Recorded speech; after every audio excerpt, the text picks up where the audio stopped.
नहमदु व नुसल्ली व नुसल्लिम अला रसूलिहिल करीम अम्मा बाद फ़अऊज़ु बिल्लाहि मिनश शैतानिर रजीम बिस्मिल्लाहिर रहमानिर रहीम या अय्युहन नासु क़द जाअतकुम मौइज़तुम मिर रब्बिकुम व शिफ़ाउन लिमा फ़िस सुदूरि व हुदन व रहमतुल लिल मुमिनीन कुल बिफ़ज़लिल्लाहि व बिरहमतिही व बिज़ालिका फ़ल्यफ़रहू हुव ख़ैरुम मिम्मा यजमऊन। सदक़ल्लाहुल अज़ीम।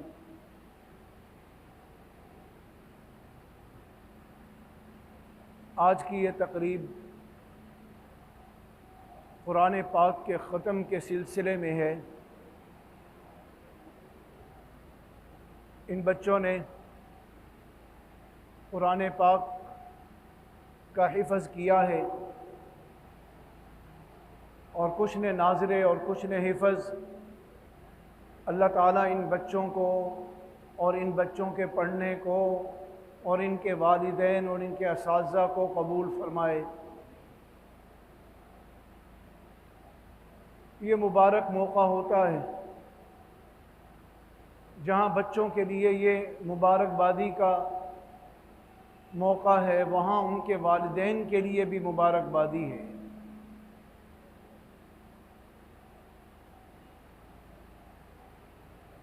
कुरान पाक एक ऐसी अजीम दौलत है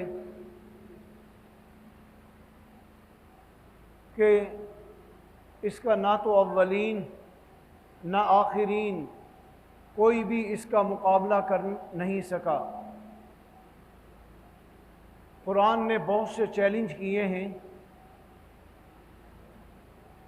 उन चैलेंजों में से एक चैलेंज ये भी है और पेशन गोई भी है कि इन्ना नहनु नज़्ज़लना ज़िक्र व इन्ना लहू लहाफ़िज़ून। कुरान को हमने ही नाजिल किया है और हम ही इसकी हिफाजत करते हैं। ये एक ऐसा वादा है, ये एक ऐसा दावा है कि वाकई आज तक बहुत से लोग आए जिन्होंने कुरान पाक के अंदर तग़य्युर और तबद्दुल करने की बहुत कोशिश की, लेकिन वो अपनी इस मसाई में नाकाम रहे कि अल्लाह का वादा हो चुका था। और एक कुरान के मुताल्लिक पेशन गोई ये भी है कि ला यातीहिल बातिलु मिन बैनि यदैहि वला मिन खल्फी तंज़ीलुम मिन हकीमिन हमीद। ये कुरान एक ऐसी किताब है कि न इसके आगे से बातिल आ सकता है न पीछे से बातिल आ सकता है। हर तरफ से अल्लाह ने अल्लाह की हिफाजत का पहरा हर तरफ से घेरे हुए है।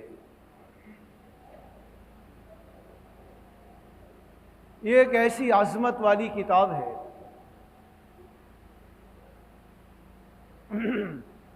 तीसरी पेशन गोई कुरान ने खुद ही अपने मुताल्लिक की कि अगर तुम्हें शक हो व इन कुंतुम फी रैबिम मिम्मा नज़्ज़लना अला अब्दिना फ़ातू बिसूरतिम मिन मिस्ली वदउ शुहदाकुम मिन दूनिल्लाहि इन कुंतुम सादिक़ीन। आगे दावा सुनिए, फ़इल्लम तफ़अलू, फिर हम कहते हैं वलन तफ़अलू, तुम सब अव्वलीन और आखिरीन मिल जाओ, सिर्फ इसकी एक सूरत बना लाओ। पहले इनको चैलेंज किया 10 सूरतों का, फिर कहा छोड़ो 10 सूरतें तो बहुत ज़्यादा हो जाएंगी, एक सूरत बना लाओ। फिर कहा यह भी शायद ज़्यादा हो जाए तुम्हारे लिए, तुम कहीं बड़ी मुशक्क़त में पड़ जाओ, तुम चलो एक आयत ही बना करके ले आओ। फातू बिसूरतिम मिन मिस्ली, एक सूरत बना लाओ इस जैसी। इसकी फसाहत, इसकी बलागत, इसका नज़्म जिसको नज़्म कुरानी कहते हैं, इसके अल्फाज, इसके मानी लेके आ जाओ चलो। इसकी खबरें देना, अव्वलीन और आखिरीन के क़यामत तक आने वालों के लिए बहुत से उसूल बयान करना। लाओ इस जैसी किताब, इसलिए कि तुम भी फसीह और बलीग हो, बड़ी फसाहत थी उनकी, तुम भी अहले ज़ुबान हो, तुम भी अरबी हो, कुरान भी अरबी है, बनाओ फिर इस जैसी बैठकर। कोशिश की इन लोगों ने, सब ने मिलकर, अहले अरब ने, लेकिन आखिर में क्या कहा कि इस जैसी सूरत या इस जैसी कलाम या इस जैसी कोई तर्ज तरीका हम अपना ही नहीं सकते। उन्होंने सूरतें बनाई, कुछ कलाम किया उन्होंने। अगर आप कलाम वो सुने तो सारे हंसे बैठकर, खुद ब खुद हंसी आती है कि ये कलाम और इस कलाम का मुकाबला कर सकती है ये किताब। तो तीसरी पेशन गोई कुरान की बिल्कुल सादिक आई कि तुम्हारे अव्वलीन और आखिरीन सब आजिज हो जाएंगे पर इस जैसी किताब नहीं ला सकते, इस जैसा तर्ज और तरीका नहीं ला सकते, इसका तासुर नहीं ला सकते, इसका असर ऐसी चीज है कि सुनते जाओ बेसाख्ता इंसान का दिल नरम होना शुरू हो जाता है। इसलिए कुरान ने अपने मुताल्लिक 4 दावे किए। या युहन्नास क़द जाअतकुम मौइज़तुम मिन रब्बिकुम, लाओ इस जैसी किताब, तुम्हारे पास अल्लाह ने ये मौइज़त भेजी है। मौइज़त किसे कहते हैं? मौइज़त कहते हैं ऐसी कलाम को, ऐसी नसीहत की बात को कि जिसको सुनकर दिल नरम हो जाए, आंखें बेसाख्ता खुश्क पड़ी हुई आंखें भी तर हो जाएं और दिल अल्लाह की तरफ लग जाए, रजू इल्लाह हो जाए, अल्लाह तक वसूल हो जाए, ऐसी कलाम। और अल्लाह ने ऐसी कलाम हमें दे दी है कि वाकई ही दिलों के जो बीमारियां हैं उन सब का अल्लाह ने इसके अंदर इलाज रख दिया है। वशिफा उन, क्या कहा? वशिफा उन लिमा फी सुदूर, दिलों में पाई जाने वाली बीमारियों का इलाज अल्लाह ने दिया है तुम्हें। तुम्हें वसूल इल्लाह हो जाएगा, थोड़ी सी मेहनत कर लो। इसलिए फरमाया देखो पढ़ने वालों के लिए मुख्तलिफ किस्म की किस्में हैं। एक किस्म अवामुन्नास की है, आम में जैसे आप हैं, हम कुरान खोलते हैं, हमारा ये कुरान खोलना देखना ही अजर है। क्या 5 चीजें ऐसी दी हैं अल्लाह ने जिनको सिर्फ देख लिया तो अजर ही अजर शुरू हो गया। क्या कलामुल्लाह, बैतुल्लाह, क्या नजर पड़ गई एक बैतुल्लाह पर तो फरमाया एक रिवायत में कि 1 साल के गुनाहों का कफारा हो जाती है। अल्लाह ताला बार बार हम सबको नसीब फरमाए। एक नजर कुरान खोला, सिर्फ देख रहे हैं, इसको भी कोई फायदा हो रहा है कि इसके देखने ने फौरन इसके दिल पर असर कर दिया। ये एक आम आदमी। तीसरी चीज वमाई जमजम, उसको देखना भी अजर है। वालिदैन, उनको देखना भी अजर, उलमा, उनको देखना भी अजर है। हम शुरू हो जाते हैं बस जो आलिम नजर आए उसकी एक कमी ले ली, उसकी 1000 खूबियों पर नजर डाल, सारा पर्दा डालकर फिर जो शुरू होते हैं बस फिर, और कोई हमारी मजलिस में किसी का तज़किरा है ही नहीं। आजकल महबूब अमल है ना, उलमा के खिलाफ बस शुरू हो जाओ। फिर उलमा ने देखो क्या करके दिखाया आपको सलाबों में। सबसे पहला जो तबका पहुंचा है मेरे दोस्तों, इन उलमा का पहुंचा है जिन्होंने जाकर इस दुखिया इंसानियत की खिदमत की है। ये हर मौके पर इंशाअल्लाह आपको आगे नजर आएंगे। उलमा को देखना भी अजर, तो 5 चीजें इनको देखना भी अजर, अजर ही अजर है। ले लो जितना ले सकते। तो मौइज़त, नसीहत ही नसीहत है, दिलों पर असर करती है जाकर। तो एक आम आदमी का पढ़ना है, एक उससे थोड़ा सा और आगे बढ़े, उसने तिलावत भी की, अब इस तिलावत करने ने उसके दिल पर यह असर किया कि इसके दिल से शुकूक और शुबहात निकलना शुरू हो गए। असल जो दिल की बीमारी है मेरे दोस्तों, वो अकायद का गलत होना है। याद रखिए, शिर्क, शिर्क जली हो या शिर्क खफी हो, ये सब का सब बीमारी है दिल की। वशिफा उल्ली माफी सुदूर, फौरन फरमाया कुरान शिफा है, बशर्ते के इस नीयत से पढ़ोगे। तुम्हारे अकायद दुरुस्त होते चले जाएंगे, तुम्हारी इबादत दुरुस्त होती चली जाएंगी, तुम्हारे अखलाक दुरुस्त होते चले जाएंगे। ये तालीमात हैं। इसमें अल्लाह ने तासीर रखी है। एक सहाबी आए, अल्लाह के रसूल सल्लल्लाहु अलैहि वसल्लम, गले में दर्द है, आपने फरमाया कुरान पढ़। दूसरे साहब आए, उन्होंने कहा सीने में दर्द है, आपने फरमाया कुरान पढ़। का कुरान कहता है वशिफा उल्ली माफी सुदूर, अल्लाह ने सीनों में बीमारी का इलाज रखा है, पढ़ो इसको। तुम्हें जिस्मानी भी बीमारी से इलाज होगा, तुम्हारी रूहानी बीमारियां भी दूर हो जाएंगी। ऐसा अल्लाह ने इसके अंदर ऐसी तासीर रखी है कुरान में। क्या पढ़ो, देखो क्या फायदा होता है कि नहीं। एक हदीस पाक नकल करता हूं, गौर कीजिए, इस महीने के मुताल्लिक है।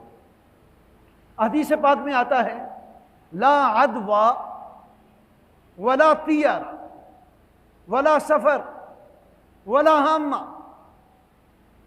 इनकी कोई हकीकत नहीं। अदवा एक लफ्ज हम सुनते हैं आम तौर पर, बदशगुनी सुनते हैं कि नहीं है लफ्ज, बदफाली, बहुत सी चीजें आज हमारे माशरे में हम सब तवहुमात, शैतानी वसाविस के सब हम शिकार हैं। घर में कोई औरत आई और चली गई, फौरन एक चीज जबान पर आती है, वो आई, घर में एक नुकसान हो गया, फलां औरत आई थी, बस उसने लगा दी नजर हमें, बच्चा हमारा बीमार हो गया, ये हो गया, वो हो गया, कारोबार नहीं है, फलां की वो हो गई। हमेशा बस इन बदफालियां ही लेते रहते हैं। हर चीज को मेरे दोस्तों इसके साथ जोड़ना, हर जगह बदशगुनी लेना, यह सब का सब गलत तरीका है। समझो बात को। ये सब बहुत सी चीजें ऐसी होती हैं जो इंसान की तभी बीमारियां भी होती हैं, उनको इनके साथ नजर के साथ जोड़ देते हैं। देखें हदीस में आता है अल आइन हक़्क़ुन, नजर लगना बिल्कुल हक है, कोई इसमें शक नहीं। लेकिन हर चीज को इसी के साथ जोड़ देना, हर जगह बदशगुनी और बदफाली लेना, इसकी भी कोई हकीकत नहीं। ला अदवा, फरमाया बीमारियों का एक दूसरे को लग जाना, कोई हकीकत नहीं। वला तियारा, जमाना जाहिलियत में यह होता था कि अगर कोई आदमी देख लेता कि कोई जानवर बाईं तरफ से दाईं तरफ को जा रहा है, तो कहते थे ये नेक फाली है, और कोई जानवर दाईं तरफ से बाएं को जाता था, कहते थे वो बदशगुनी है, अब कोई आफत आई, कोई मुसीबत आई। का कोई हकीकत नहीं इन चीजों की, नहीं इनसे मुतासिर हुआ। वला सफर, के लोगों में आज भी मशहूर है कि सफर के अंदर शादी नहीं करनी चाहिए, सफर के अंदर ये बहुत से मसाइब और आलाम आते हैं। खुद हदीस पाक में फरमा दिया वला सफर, अरे इसकी कोई हकीकत नहीं, इससे ना मुतासिर होना। वजह क्या है, इसकी हकीकत क्या है? समझो क्या कहना चाह रहा हूं। नेक फाली लेना किसी से, ये तो किसी दर्जे में दुरुस्त है, जायज़ है, और बात जगह मुस्तहब भी है। बदर में जब आप पहुंचे एक मकाम पर, बदर की तरफ जा रहे थे, आपने फरमाया गिनो कितने हैं? उनका 313 का, बस इंशाअल्लाह। असहाब तालूत भी 313 थे, अल्लाह इंशाअल्लाह फतह देंगे। ये नेक फाली है। आगे होना क्या है वो अल्लाह के है, लेकिन नेक फाली में इजाज़त है। लेकिन किसी जगह पर भी बदफाली, बदशगुनी लेना, इसकी मुमानियत कर दी गई है। वजह क्या है? वजह यह है कि नेक शगुनी, अच्छी फाल लेना किसी से, ये तो अल्लाह की रहमत की तरफ आदमी को मुतवज्जे कर देती है। दिल में क्या आता है कि यार खुश हो जाता है आदमी, और दिल में एक इरादा करता है कि यार ये अल्लाह की रहमत है। तो अल्लाह की तरफ रहमत, अल्लाह की रहमत की तरफ मुतवज्जे होना, ये तो बहुत अच्छी बात है कि आदमी को हर वक्त अल्लाह की रहमत की उम्मीद करनी चाहिए, हर वक्त अल्लाह की तरफ रुजू करें, भरोसा अल्लाह की ज़ात पर। अच्छा, बदशगुनी में क्या होगा? बदशगुनी में यह होगा कि आदमी ये सोचेगा कि मेरे ऊपर जो मुसीबत आ रही है फलां वजह से आ रही, इससे दिल के अंदर अल्लाह की रहमत से नाउमीदी पैदा हो जाएगी, और अल्लाह की रहमत से नाउमीदी शिर्क है। इसलिए किसी से फरमाया बदशगुनी मत लो, कोई हकीकत नहीं है इनकी। हाँ, होता यह है कि आदमी के दिल के अंदर तवाहुमात हैं, वसाविस हैं। आदमी वसाविस का, जैसे मैंने कहा कि हर आदमी इस वक्त शिकार है इन्हीं चीज़ों का। तो बस ये देखा, वो एक काला कुत्ता आज गुजर गया, बस फिर अब तो बस अब काली बिल्ली आई, आज घर में कुछ होने वाला है। उल्लू आगे बैठ गया, बस अब वीरानी आई इस घर की बर्बादी आई। आदमी फिर जो गुमान करता है फिर वो हो भी जाता है, लेकिन होता अल्लाह के हुक्म से है। इस ख्याल चला जाता है इसकी वजह से हो रहा है, हो अल्लाह के हुक्म से रहा होता है। तो एक अल्लाह से नजर हटी, दूसरा अल्लाह की रहमत से मायूसी आई, जिससे आदमी के लिए दरवाज़ा शैतान का खुला, और ये आहिस्ता आहिस्ता रफ्ता रफ्ता इन शिर्क खफी में जा पड़ा। तो फरमा कुरान से दिल लगाओ, कुरान तुम्हारे दिल में पाए जाने वाले इन शुकूक व शुबहात का इलाज कर देगा। कुरान पढ़ते नहीं, कुरान की तरफ आते नहीं, जो असल इलाज है। वशिफाउल लिमा फिस सुदूर, आगे क्या फरमाया? वहुदन व रहमा, अरे ये हिदायत भी है और ये रहमत भी है। फ़की अबुल ऐस लिखते हैं, एक बच्चा गया पढ़ने के लिए, उस्ताद ने कहा बेटा पढ़ बिस्मिल्लाहिर्रहमानिर्रहीम। फ़की लिखते हैं 4 आदमी, 2 उसके वालिदैन और एक ये बच्चा और एक उसका उस्ताद, अल्लाह ताला चारों की जहन्नुम से बरात लिख देते हैं। अभी ये बच्चे ने इब्तदा की है, ये बच्चा आगे बढ़ेगा, ये कुरान खोलेगा, ये कुरान पढ़ेगा, ये कुरान वाली ज़िंदगी पर आएगा। हम देखते हैं आमतौर पर कि बच्चे कुरान हिफ्ज़ कर लेते हैं, बाज़ दफ़ा वो बहुत से माहौल में दूसरे माहौल में चले जाते हैं।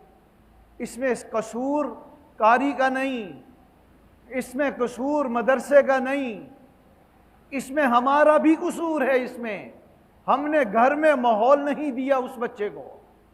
हमारे घर कौन सा पाकीज़ा हो गया, हमने उसको, मुआशरे ने उसको माहौल नहीं दिया। जाहिर है जो चीज़ मुआशरे में होगी उससे भी तो वो असर ले रहा है कि नहीं, घर में जो कुछ होगा उससे भी तो वो असर ले रहा है कि नहीं ले रहा। तो कुछ चीज़ें ऐसी हैं जो हमारी भी अपनी भी जिम्मेदारियां बनती हैं, सारी मौलवी पर नहीं है। मौलवी ने ऐसा कर दिया या ऐसा कर दिया, भाई मैंने क्या किया है? हम तो सारा दिन बैठे हुए बस मौलवियों के बकवास करते हैं, तो हमने क्या दिया उनको माहौल? तो कुछ हमने भी माहौल देना है बच्चों को, घर वालों ने, वालिदैन में ने भी उसको माहौल देना है, उसकी भी जिम्मेदारी बनती है। अगर बच्चा बिगड़ रहा है तो सिर्फ मौलवी का नहीं है कसूर, या उसके उस्ताद का नहीं है कसूर, ये हमारा भी है। हम भी इस पर तवज्जो करें कि हमारे अंदर कहाँ कहाँ खामी। तो बच्चे को पाकीज़ा माहौल दो, ताकि वो बच्चा जो कुछ सीख के आया है अमली तौर पर वो उसको अपने घर में कर सके। कुरान को माहौल चाहता है। हाँ, क्या अनुलज़िमुकुमुहा व अंतुम लहा कारिहून, क्या हम हिदायत को तुम्हारे साथ चिमटा देंगे और तुम नापसंद समझते रहो? ऐसा नहीं, कुरान हर रात को नहीं मिलता। हाँ, हिदायत अल्लाह की तरफ से आती है, तौफीक अल्लाह की तरफ से मिलती है, लेकिन कुछ चीज़ें हमारी जिम्मेदारी भी होती हैं जिनको हमने करना होता है और कर करके आगे जाना होता है। और कुरान किसकी जिम्मेदारी? सिर्फ बच्चों की जिम्मेदारी है भाई? बोलो बोलो यार, हम बड़ों की भी जिम्मेदारी है। कुरान एक ऐसी चीज़ है, इसके तो मुखातिब मेरे दोस्तों अव्वलीन बालिगीन है, नाबालिग नहीं। ये तो नाबालिग बच्चे। असल तो कुरान बालिगों के लिए, बालिग वो हों। बच्चों को इसलिए किया जाता है ताकि ये रफ्ता रफ्ता चलते चलते बालिग होने तक इनकी तरबियत हो जाए। इसलिए फरमाया जब बच्चा 7 साल का हो जाए, मुरू औलादकुम बिस्सलात वहुम अबनाउ सबअ सिनीन, बच्चों को हुक्म करो नमाज का जब वो 7 साल के हो जाए। वज़रिबूहुम अलैहा वहुम अबनाउ 10 सिनीन औ कमा क़ाल अलैहिस्सलाम, जब वो 10 साल के हो जाएं तो अगर वो नमाज नहीं पढ़ रहे उनको थोड़ा मारो भी सही, इत्तेदाल के साथ सिखाना है, अदब सिखाना है। ये मार सिर्फ मार नहीं है, ये मार सिर्फ इस वजह से है ताकि ये अमल पर आ जाए। अब ये 10 साल तक आदी बनेगा, बालिग होने तक इंशाअल्लाह ये नमाज का आदी बन चुका होगा।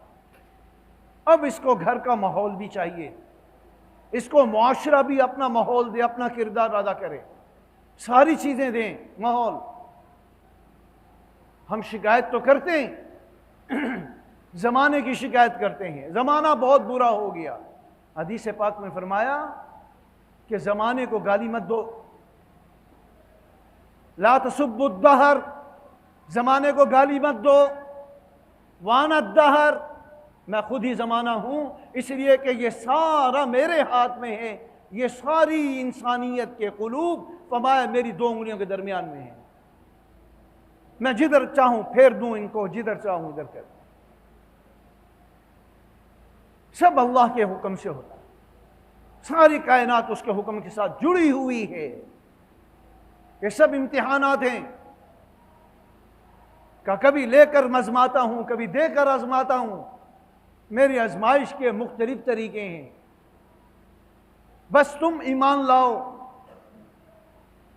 तो बहरहाल आज तकरीब थी ये बच्चों की, इस सिलसिले में मैं कुछ अर्ज कर रहा था कि ये कुरान पाक बहुत बड़ी दौलत अल्लाह ने दी है। ये हमारे बड़ों के लिए भी है, बच्चों के लिए भी है, बूढ़ों के लिए भी है। हज़रत उस्मान रज़ी अल्लाह ताला अन्हु, उनकी चंद खुसूसियात थी। एक खुसूसियत ये थी, लिखते हैं चंद आदमी ऐसे गुजरे हैं जिन्होंने एक रकत में पूरा कुरान पढ़ा है, का उस्मान भी उन्हीं में से हैं जिन्होंने वितर की एक रकत में पूरा कुरान पढ़ा रात को। ये उनमें से पूरा कुरान एक वितर की एक रकत में, हमसे खुलता ही नहीं, कई कई दिन होते हैं देखे हुए भी नहीं। इसका मुशाहिदा करना हो, कुरान पाक मस्जिद में पढ़े होते हैं, आइए देखिए, उसको जरा झाड़ भी दिया करो, चलो यार ये तो जिम्मेदारी ले लिया करो। आ जाते हैं, पढ़े हैं कई अरसे से, जाइए देहातों में देखें कुरान पाक पढ़े हैं, बंद होगा, खोलते नहीं। जब हमारा ये हाल होगा मेरे दोस्तों, फिर आसमान भी रो पड़ता है थोड़ा सा, फिर कभी कभी जमीन भी रो पड़ती है। फमा बकत अलैहिमुस्समाउ वल अर्द, कहां चले गए? कम तरकू मिन जन्नातिन व अयून, कितने ही उन्होंने चश्मे छोड़े। कम तरकू मिन जन्नातिन व अयून, कहां गए उनके चश्मे, कहां गए उनके बागात। वज़रूअन व मकामिन करीम, बड़ी मुसहरियों पर बैठे होते थे, तख्तों पर बैठे होते थे, हुक्मरान बने हुए थे। कम तरकू, कहां चले गए? वज़रूअन व मकामिन करीम व निअमतिन कानू फीहा फाकिहीन, कहां गई उनकी नेमतें, कहां गए उनके ऐश व इशरत, कहां छोड़कर मर गए। कज़ालिका वअौरसनाहा कौमन आखरीन, क्यों फिर हम दूसरे कौम को लेके आए कि नहीं लाए। फमा बकत अलैहिमुस्समाउ वल अर्द, ना आसमान रोया ना जमीन रोई उन पर, खुश्क हो गए, सब चश्मे खुश्क हो गए। ये थोड़ा सा हाल दिखाया हमें अल्लाह ने पाकिस्तान का, थोड़ा सा एक जाओ देखो जा करके। एक जगह से हम गए, कल गए हुए थे, परसों पिछले दिनों हमारे एक काफिला गया, देखा एक बच्चे को, और माँ उसको सैलाब का पानी पिला रही, पी बेटा पी। क्या हालात, हम सो गए, क्या हमारे ऊपर नहीं आ सकती ये सब कुछ? न हमारी आंखें रोई, न हमारा दिल मुतासिर हुआ। वही मैच खेल रहे हैं और वही बैठे मैचों को देख रहे हैं, उधर लोग मर रहे हैं और हम बैठे मैच देख रहे हैं। कितनी बेहिसी है यार मेरे दोस्तों, जरा खुद तसव्वुर करो अपने दिलों में बैठ कर। और जा नहीं सकते, बैठ के दुआ तो करो, अपने खेल तमाशे तो मत बनाओ। ये सब हुक्मरानों पर भी आता है ना हमारे। क्या कर रहे हैं? बस सिर्फ लूट मार कर रहे हैं, बस और कुछ नहीं। पैसा किसके लिए आ रहा है, किसके ऊपर खर्च हो रहा है, कहां जा रही हैं ये सब चीजें? फिर अजाब ना आए अल्लाह के और क्या होगा? और फिर रहमतें आएंगी मेरे दोस्तों। इस्तिग़फ़ार करो, इस वक्त अल्लाह की तरफ मुतवज्जे होने की जरूरत है, दुआओं की जरूरत है, कुरान की जरूरत है। कुरान की तरफ दिल लगाओ, कुरान पढ़ो, मामूल बनाओ अपना। इस मजलिस की बरकत से मैंने ये दो तीन बातें अर्ज की। मेरे दोस्तों, हम कुरान को दिल लगाएं, रोजाना का हम इसका मामूल बनाएं। 1 पारा, 2 पारे, 3 पारे रोजाना को पढ़ो, और फिर बैठ के जरा दुआ भी मांगो अल्लाह से। अल्लाह आज उन पर आफत आई है, कल मेरे ऊपर भी आ जाएगी, कोई दूर नहीं। अल्लाह का क्या है? कल जलजला आ गया पेशावर में, कल था या परसों, 45 सेकंड आया था जलजला हमारे कश्मीर में। 45 सेकंड क्या हो गया था? हम मुतमईन बैठे, कुछ क्या अल्लाह का अज़ाब यूं नहीं आ सकता यार? उन पर आ गया, हमारे ऊपर कुछ भी नहीं हो रहा। सारे रोडों पर बैठे हुए। अब हुकूमत की जिम्मेदारी बनती है वहां जाए, उनकी तरसील करे, जो देने वाले हैं उनके एक तरतीब के साथ सबको पहुंचाए, और फिर दूसरे लोग भी मुतहर्रिक हो जाते। अब लूट रहे हैं, पता नहीं क्या कुछ हो रहा है। खुद जाओ, तलाश करो, राशन मत ले जाओ, पहले जाओ सर्वे करो, कुछ साथी जो मुतमईन हों जिन पर, फिर बाद में उनको या यहीं ले आओ या वहीं पर फिर उनको पहुंचा दो, ताकि जरूरतमंद तक पहुंचे। इस वक्त उनको घरों की जरूरत है, पानी है, पानी है सब।